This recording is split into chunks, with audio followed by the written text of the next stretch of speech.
কক্সবাজারের টেকনাফে বিশেষ অভিযান চালিয়ে ৬,৫০০ পিস ইয়াবাসহ ২ মাদক কারবারিকে আটক করেছে বাংলাদেশ কোস্টগার্ড। উদ্ধারকৃত ইয়াবার আনুমানিক বাজার মূল্য প্রায় ৩২.৫ লাখ টাকা।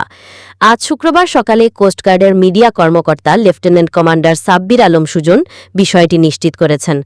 তিনি জানান, গোপন সংবাদের ভিত্তিতে গতকাল বৃহস্পতিবার সন্ধ্যা ৭টার দিকে কোস্টগার্ড স্টেশন টেকনাফ হিমলার সীমান্ত সড়ক ব্রিজ সংলগ্ন এলাকায় এক বিশেষ অভিযান পরিচালনা করে। এ সময় ওই এলাকা দিয়ে যাওয়া একটি সন্দেহভাজন সিএনজিতে তল্লাশি চালানো হয়। তল্লাশিকালে সিএনজি থেকে ৩,৫০,০০০ টাকা মূল্যের ৬,৫০০ পিস ইয়াবা, নগদ ৮,৪৪৬ টাকা এবং ৪টি মোবাইল ফোন সহ ওই ২ কারবারিকে আটক করা হয়। কোস্টগার্ডের মিডিয়া কর্মকর্তা জানান, জব্দ করা ইয়াবা, সিএনজি ও আটক মাদক কারবারিদের বিরুদ্ধে পরবর্তী আইনানুগ ব্যবস্থা নেওয়ার প্রক্রিয়া চলছে। মাদকের বিস্তার রোধে কোস্টগার্ডের এমন অভিযান ভবিষ্যতেও অব্যাহত থাকবে বলে জানান তিনি।